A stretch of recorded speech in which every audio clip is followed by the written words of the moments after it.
morning, everyone. It's Wednesday, June 17th, 2026. I now call this regular meeting of the Wetaskiwin Regional Public School Board to order at 12:52 p.m. We'll begin with our land acknowledgement. We acknowledge that we're on Treaty 6 territory, a traditional meeting ground, gathering place, and traveling route to the Cree, Saulteaux, Blackfoot, Métis, Dene, Nakota Sioux, and Anishinaabe. We acknowledge all the many Indigenous nations, Métis and Inuit, whose footsteps have marked these lands for time immemorial. We respect the treaties that were made on these territories. We acknowledge the harms and mistakes of the past, and we dedicate ourselves to move forward in partnership with Indigenous communities in a spirit of reconciliation and collaboration. All right, the next item is consideration of the agenda. Are there any changes or additions to the agenda? Seeing none, may I have a motion that the agenda for June 17, 2026 regular board meeting be approved as presented I see you, Trustee Reich, making that motion. Do we have a seconder? Thank you, Trustee Ware. All in favor? Motion's carried. Next item is approval of the minutes from the June 3rd, 2026 regular board meeting. Are there any errors, omissions, or corrections to the minutes?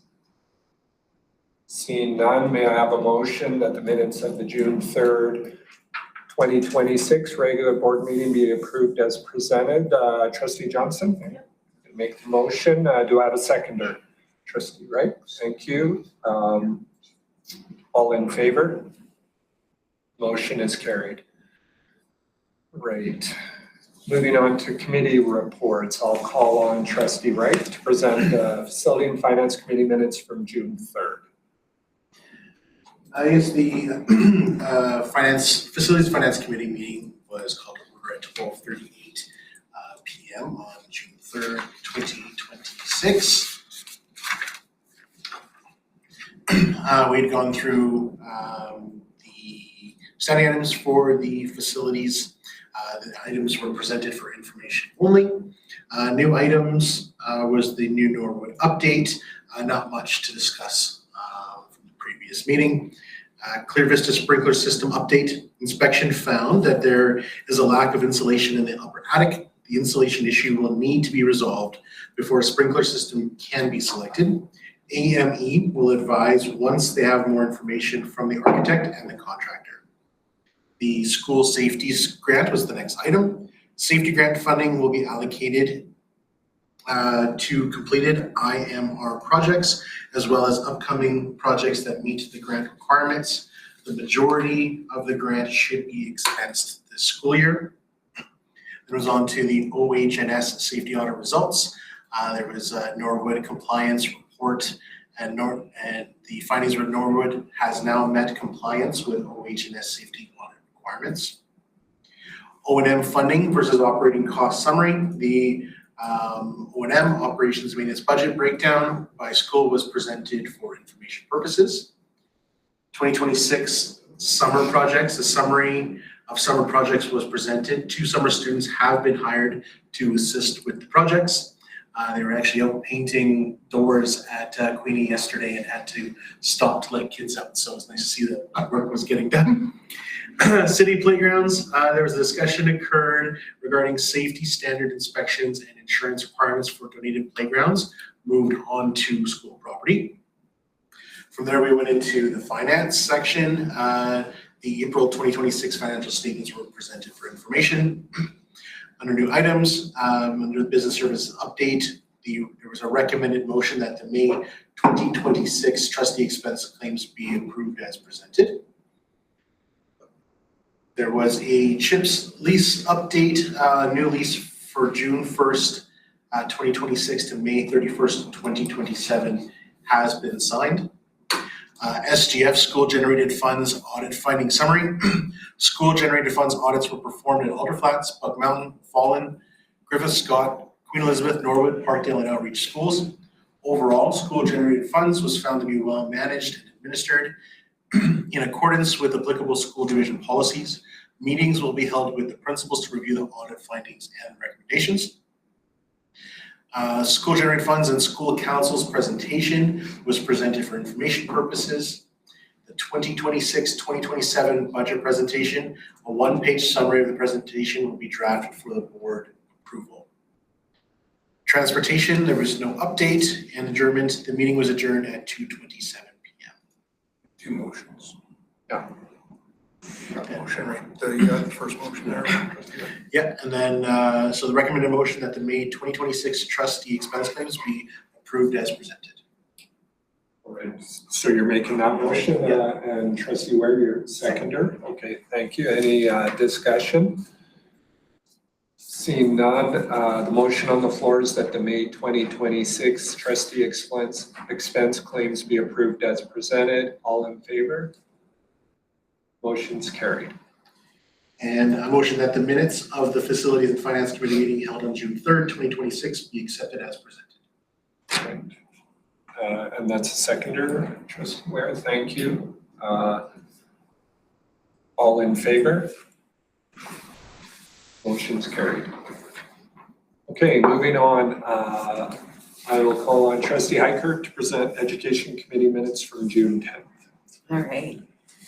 So June 10th at 8:34 a.m., we called the meeting to order.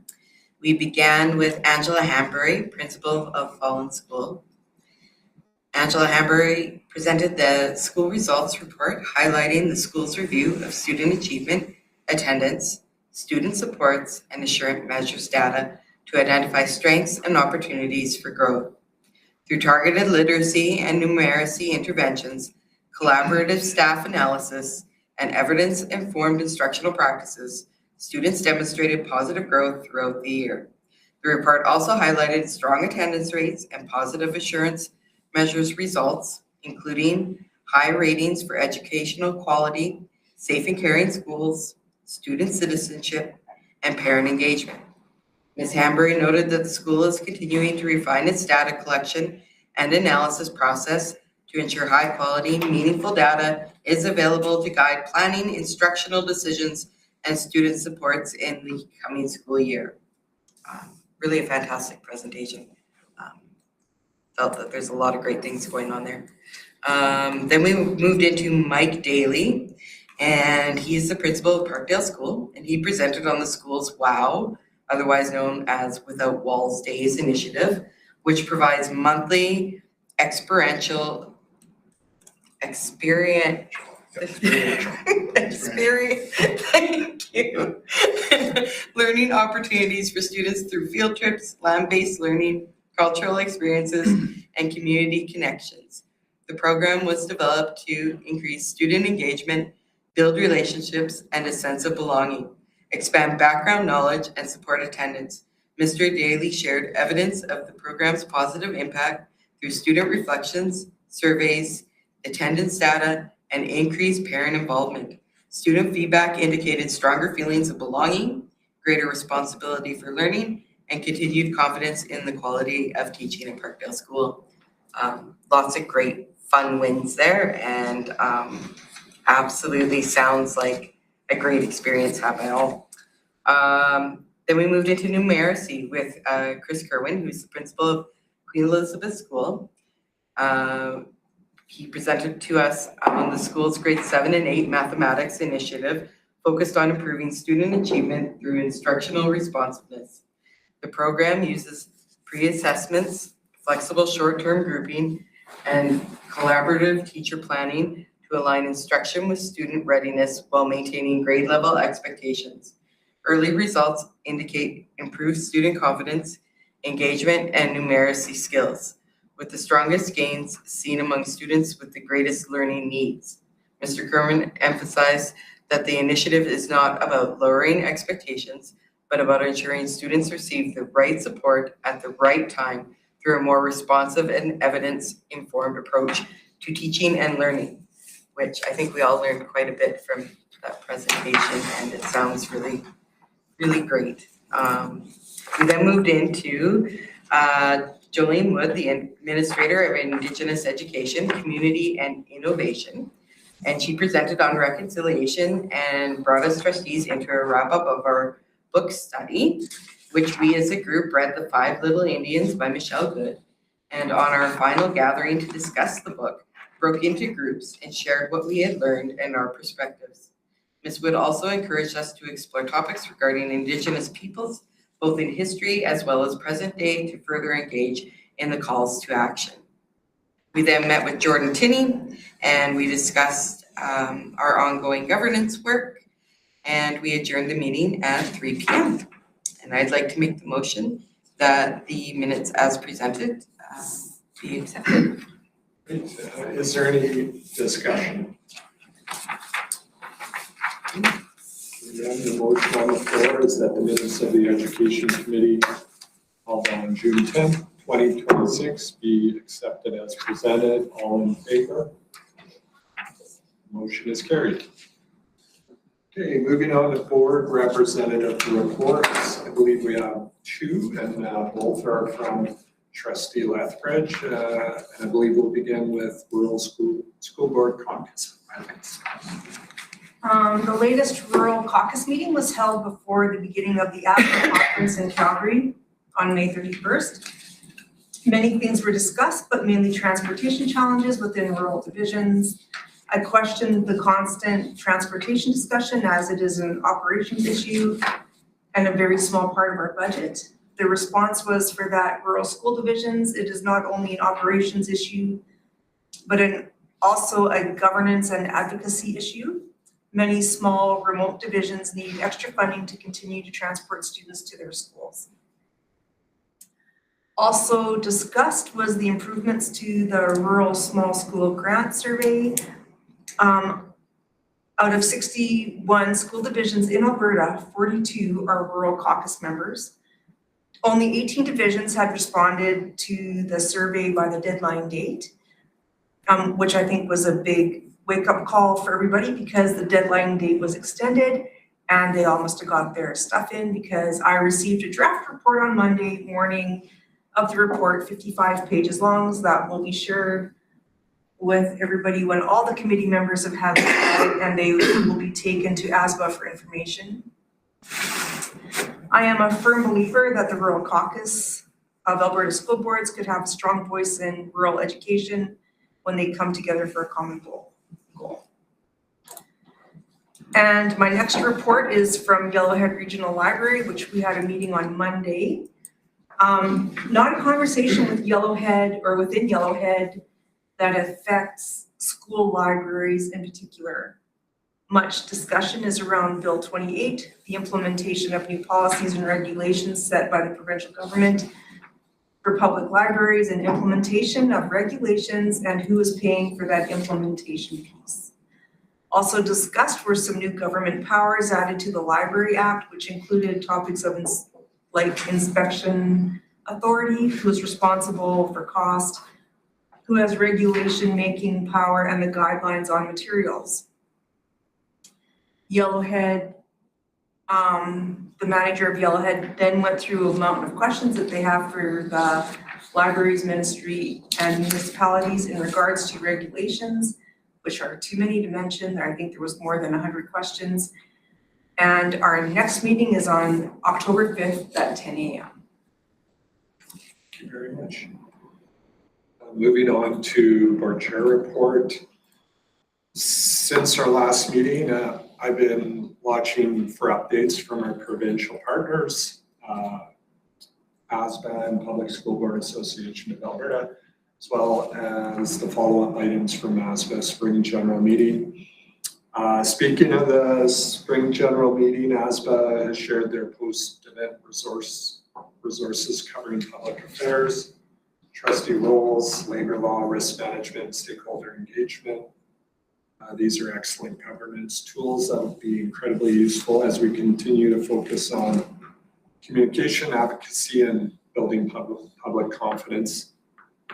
On the advocacy front, we made progress on the rural small schools question, originally raised by Trustee Lethbridge.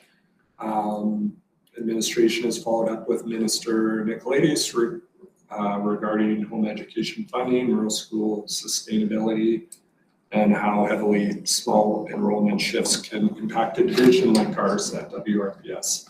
And this remains a top priority for our board as we push for funding models that reflect the actual realities of our rural education.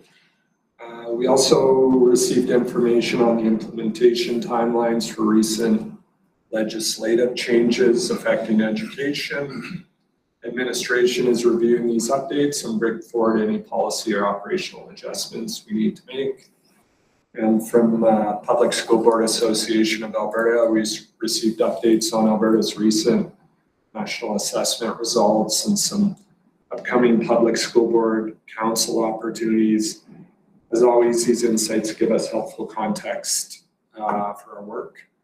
And finally, we received some additional ASBA advocacy and government relations updates for trustee awareness, which will be handled with the appropriate confidentiality we need. This concludes my report. Moving on to our superintendent's report. Thank you, Chair George Hester. A few items for information. First and foremost, just communication that was sent out to our current families of the Wetaskiwin Hockey Academy, informing them of changes and reductions in the programming and so forth. Also attached as an information, but also a really good news item for the year is the June Fine Arts newsletter. Just some fantastic stuff that was wrapped up on June 4th with the gala held at the comp, but lots of information there in that newsletter that's being shared out to the staff and great a great document that captures all the work, and a big thank you to our staff in supporting the arts this year. It's been a great experiential opportunity for our students to embrace.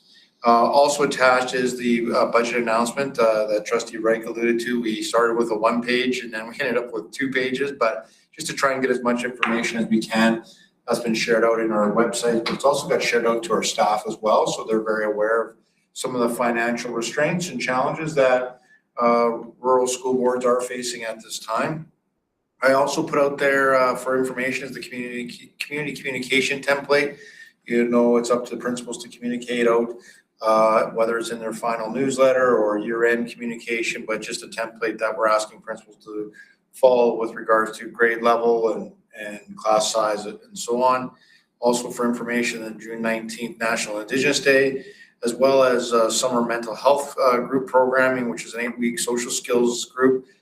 Included into that, but in addition to actually is our WRPS Wellness Team attachment is with some of the programming. So the Yoga in the Park, Donut Worry Day, we're out at Pigeon Lake, and some other opportunities to stay connected with our students.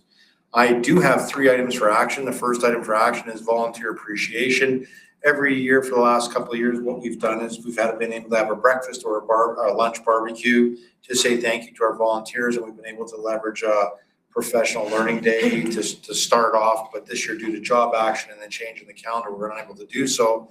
That being said, we still had many volunteers helping out our schools and trying to make a difference and support lifelong memories for our students. And so in lieu of us hosting and being able to host, I do know some of the schools have done a volunteer tea or are planning to do a thank you tea with their volunteers. So just a financial support of the Board of Trustees provide each school with $500 for the purpose of recognizing and expressing appreciation to volunteers, community members, and community partners who supported the school during the 25-26 school year. Trustee Johnson. I would be prepared to make that motion. Seconder. Any discussion? I'm actually going to speak not in favor of it. Having been a longtime volunteer of, I guess it'll be 16 years, it would have been this year. I actually never attended one of the volunteer barbecues or breakfasts or anything because that's not why I did it. Quite often we had something going on at the school when one of these barbecues were going on. So that always took precedence. I don't think any one of the people that I volunteered with would say, please take money that could be used for students and celebrate volunteers with it. It's just not who we are. I think there's some people who will definitely appreciate it and appreciate the gesture. But in my opinion, like a simple heartfelt thank you and a handshake went a lot further than anything you could have bought. And like rough estimation, that's about $7,500, which in the grand scheme of the budget is small potatoes. But if we put all our potatoes in one pot, we have enough to feed everybody. So I'm not in favor of it. Thank you. Any other discussion? Trustee Johnson? Yeah, I would actually agree with that. The volunteers, like a heartfelt thank you from the principal or the staff is much more meaningful than a barbecue. I mean, the volunteers usually are the ones doing the barbecuing. And I don't know, like what they would do with it. I don't know. If they want to host a tea, I guess that's. Thank you. I might agree with that going forward, but in this case, we've already done it. Yeah. And I went to the one at Griffith Scott, it was great, it was a chance, lots of people showed up, they connected. The kids came in class to do a short read a poem or say thank you. And so I think just a little bit more notice on that would be okay for next year, and I do agree with that as well, because they're not looking for anything but a thank you. But in this case, I'm gonna vote for it since we've already done it. Okay, thank you. Any other discussion? All right, seeing none, the motion on the floor is that the Board of Trustees provide each school with $500 for the purpose of recognizing and expressing appreciation to volunteers, community members, and community partners who have supported the schools during the 2025-2026 school year. All in favor? Opposed? Motion is carried. Thank you. Next up is the calendar item for action. This past year has been a difficult year for school systems across Alberta. Teachers expressed their voice with regards to complexity, challenges in the classroom, and so forth. We've also heard from students about how they do appreciate their teachers, and they always really appreciate when they're well prepared and ready to meet the day-to-day challenges of the classrooms. We've also heard that the lack of PLC days this year actually has brought forward a focus on the importance of professional learning time to support not just our teachers, but also our support staff. And so out of any type of disruption, you look at potentially seeing, okay, what can we do to change? What was the cause of disruption? How can we be better? And I think Chair Dorchester, loud and clear from my standpoint, and hearing students wanting staff to be at their best, is the way to be at their best is to provide them sufficient amount of time to provide professional learning around the area of student achievement, around the area of numeracy and literacy, around our ways forward in truth and reconciliation, around providing opportunities so they can be engaged around future readiness and know more about things and the world outside of the bricks and mortars. And what really came out from our student forum, our student parent forum, our student surveys, and just in talking, is sense of belonging and relationships, and the importance to ensure that our staff are informed on trauma-informed practices, so they're able to be a bit more curious on how to make those connections with students to help them achieve their goal of academic success. And so that being said, when we reviewed the current calendar for this upcoming year and the next year, we actually see an opportunity here where by adding 4 minutes to the day throughout the year, that we're able to afford 2 more days of professional learning for our teachers and for our staff when appropriate, or support staff when appropriate. What this also does, though, is that in our current next 2 years of a calendar, we had a semester break. So we had a 4-day week, and then we'd have a 3-day week with teacher convention. And so looking at, once again, we need to be as agile as what we ask of our schools. And so the opportunity would be to put the semester break and the teacher convention in the same week, and then those 2 additional days would then give a reset in February for a week where our staff can review the screeners. They can review their first and second quarter data. They can review their semester report cards and make sure that we move forward in the second half of the year with plans that will once again benefit students.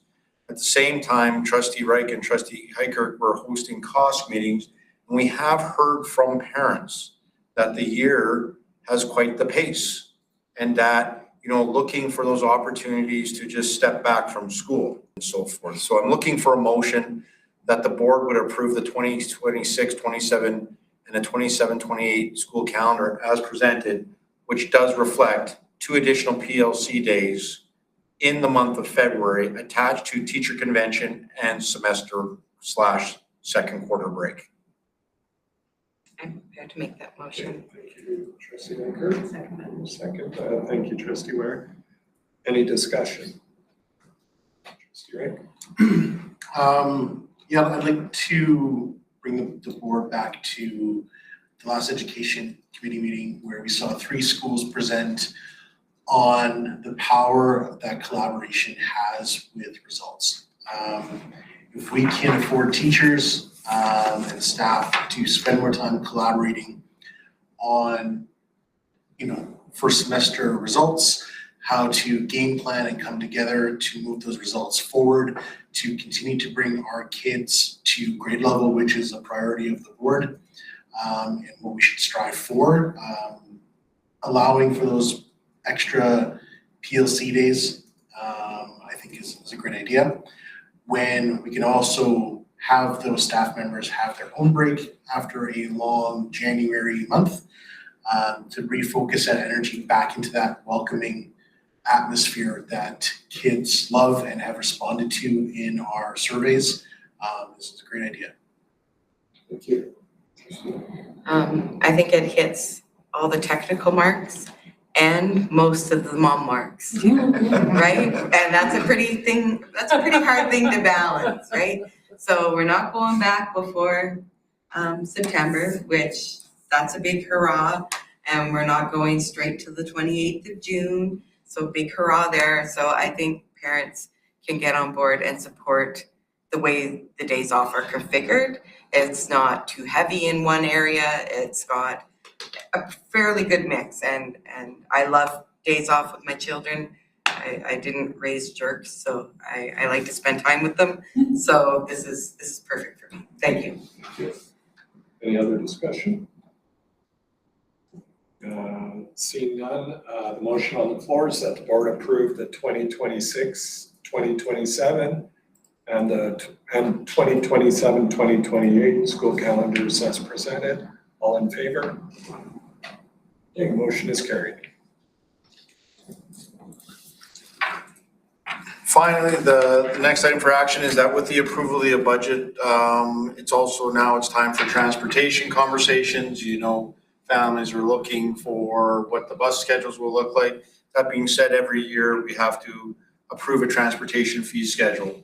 And so I know the board has given direction to me and superintendent to see and when we can accommodate schools of choice transportation where it's not at a significant operational cost deficit, but also where it doesn't impact the system as a whole too much. And so that being said, knowing that the last 2 years we've been able to leverage our reserve to eliminate schools of choice transportation fee, it's with the recommendation though here for the 2026-27 school year that we reinstitute the transportation fee. So when families are requesting schools of choice accommodation for transportation, it will not leave our transportation budget in a deficit. And I think we've worked so hard. We've made some difficult decisions that do impact families and students, is that in no way do we want to put our transportation program in a deficit setting.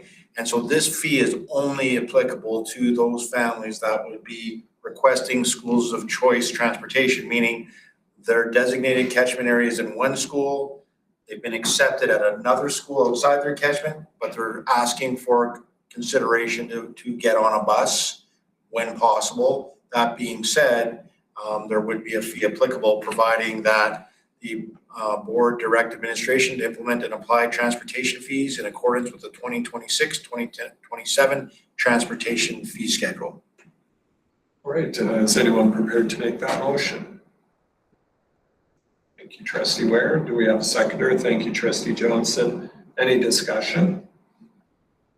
Yeah, so there was, in the history of our school division, and I know many others charge school bus fees, transportation fees.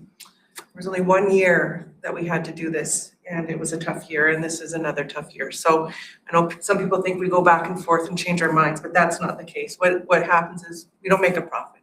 All our money goes to the kids. When we can do it, which is almost every other year, we cover the costs. So this year, for school of choice only, we have to go back to, I feel like we need to go back. And that's just to balance that we aren't banking anything, so. Thank you, Trustee Johnson. I was gonna say, the fees never cover the cost of transporting a child.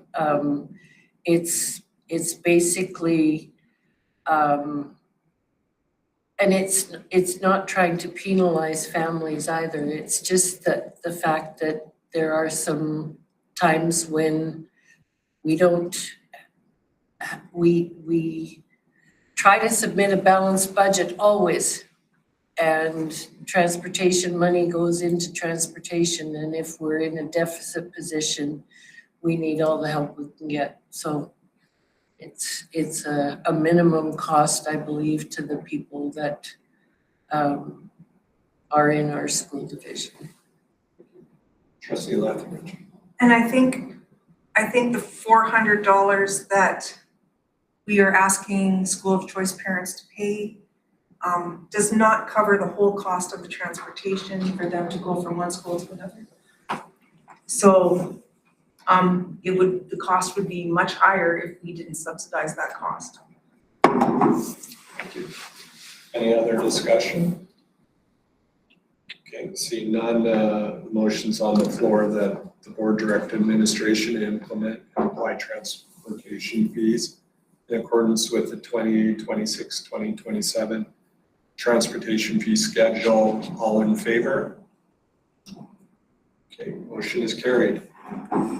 Thank you. Attach your board action referral, and that's it for my report, Chair Dorchester. Thank you very much. Next on the agenda is upcoming events. We have an organizational meeting on Wednesday, June 24th at 9 a.m. And with that, I think we can, if there's no further business, can I have a motion to adjourn this meeting? Thank you, Trustee Reich, seconder, Trustee Hiker, all in favor? Motion is carried. This meeting is adjourned at 1:25 p.m. Thank you, everyone.